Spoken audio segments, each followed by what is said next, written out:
Let me share a wild tale that really shows how out of touch and entitled some women can get. This guy's ex, who cheated on him and is the mom of his 2 kids, is actually asking him to chip in for her next baby, even though it's not his. I'm serious. It's that absurd, but he's dealing with it like a champ. The story's called, Am I Wrong for Not Wanting to Meet or Be Part of My Ex's New Baby's Life? Who's my kid's half-sibling? Here's the deal. My ex, a 31-year-old woman, and I split up back in 2022 after she betrayed me with my former best friend, Sean. Who's the worst jerk here? The ex, who's the mother of my children, or my so-called buddy? I'd say Sean takes the cake, but she's no saint either, especially since she knew he was my friend. We've got 2 kids, 9 and 7 years old, and we split parenting time evenly, sharing both legal and physical custody. After some doubts, DNA tests confirmed both kids are mine, which settled that worry in my mind.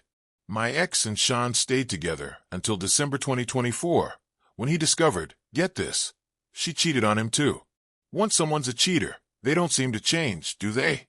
I get a kick out of stories where a guy steals someone's partner, thinks she's all his, and then she turns around and betrays him too. Turns out, she was pregnant, and nobody was sure who the father was. Sean tried contacting me about it, but I kept ignoring him, just like I had the whole time he was with her. He and I are done for good. No chance of being friends again. Can you believe this guy had the nerve to reach out? My ex gave birth in February, and the baby's paternity is still up in the air while they wait for DNA results. Sean's completely uninvolved with the kid so far, saying he won't step up unless the baby's his. I have no clue about any other guys in the picture, or how many there might be. Honestly, she's like a stray cat wandering the neighborhood, getting tangled up with every tomcat around. My ex's parents always managed the handoffs for our kids to keep things civil, but after she had this baby, they started nudging me to meet the newborn. They kept suggesting I should be part of this child's life, saying their newest grandkid could use a solid figure like me. No way. I reminded them that their daughter and I aren't together anymore because she's a serial cheater, and now she's done it again, with no idea who the dad is. What does that tell you about her? And they think I should spend my time on someone else's kid? Nope, I told them they, as grandparents, can pour their energy and money into this baby. I pointed out it's a shame their daughter didn't think about the consequences before she betrayed me. They countered that the baby's innocent in all this, and I just sighed and said, sure, it's not the kid's fault, but this child isn't mine or my family. It's sad the baby's caught up in this mess, but the grandparents can step up, since that's their grandchild, no question. They weren't thrilled with my stance, especially when they realized I hadn't done anything or bought anything for the baby. I don't even know if it's a boy or a girl, and frankly, I don't care. They gave me grief about it, so I warned my ex that if her parents kept it up, I'd go to court to change who handles the kid exchanges. If every pickup or drop-off turns into a lecture, I'm not putting up with it. I'd rather escalate things to shut it down. She called me a jerk for that, which is rich coming from her, considering her track record.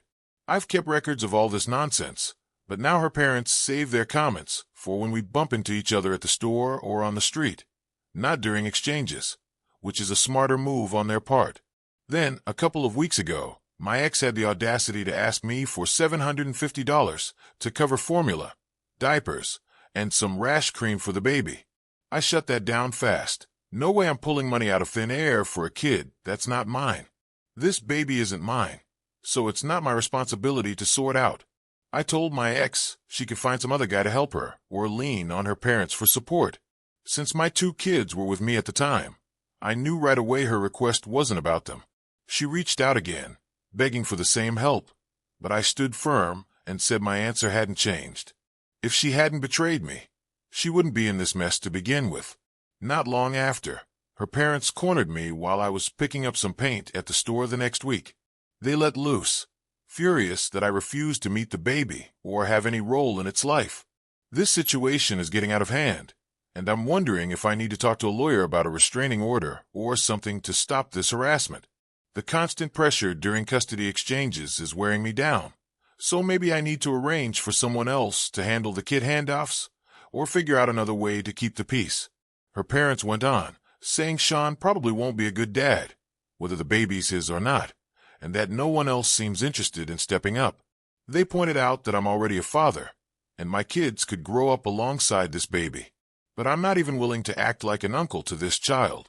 They called me selfish and a lousy person, insisting I could do better. I fired back that they, as grandparents, could step up and cover the $750 themselves, maybe dip into their retirement savings or Social Security checks. This isn't my problem to fix. They kept pushing, saying I'm the father of this baby's half-siblings, and if I don't accept the child, my kids won't either. I think it's ridiculous to expect me to have any connection with this baby, let alone embrace and care for it.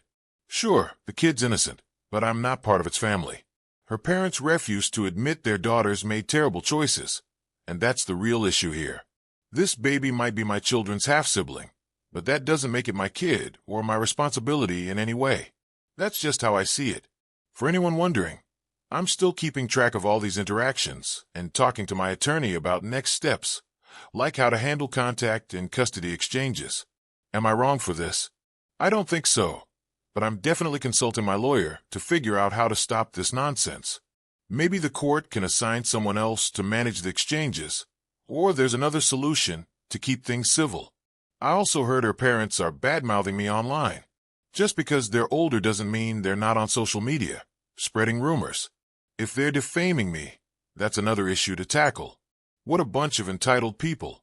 They won't acknowledge their daughter's awful behavior, but somehow I'm the villain? We broke up because of her cheating, plain and simple. This whole situation just highlights the crazy level of entitlement and delusion some women have. Part of why she's like this probably comes from how her parents raised her, enabling her behavior. I came across some comments online about this mess. One person said I'm not wrong for staying out of my ex's new baby's life. The kid isn't mine, so I'm not responsible for it emotionally, financially, or otherwise. It's tough that my kids have a half-sibling caught in this chaos, but my job as a dad doesn't include cleaning up my ex's mistakes. Setting clear boundaries doesn't make me a bad guy. It keeps things sane. If I started helping with this kid, she'd probably expect me to keep doing it, even if she has another child later. Another comment pointed out that the baby has a father somewhere. If it's Sean, it's his issue to deal with. If it's some other guy, she needs to track him down and get him to pay the $750.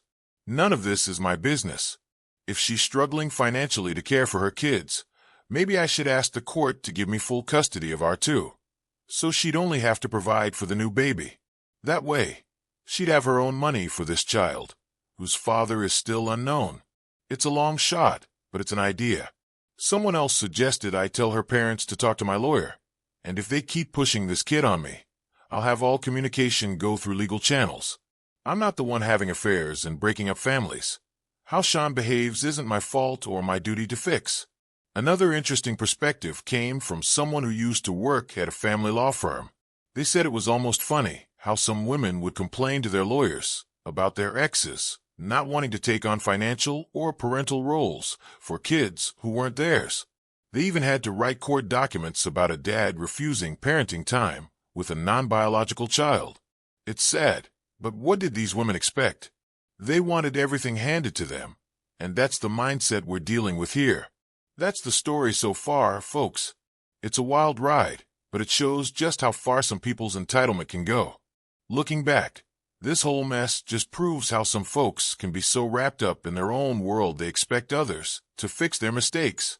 I'm sticking to my guns, focusing on being a good dad to my two kids and keeping my boundaries firm with my ex and her family.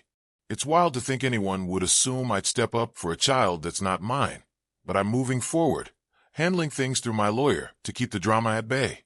If you've been hooked by this crazy story, smash that like button to let me know you're with me, and hit subscribe to catch more real-life tales like this one. I'm sharing stories like these all the time, so join the crew and let's keep the conversation going.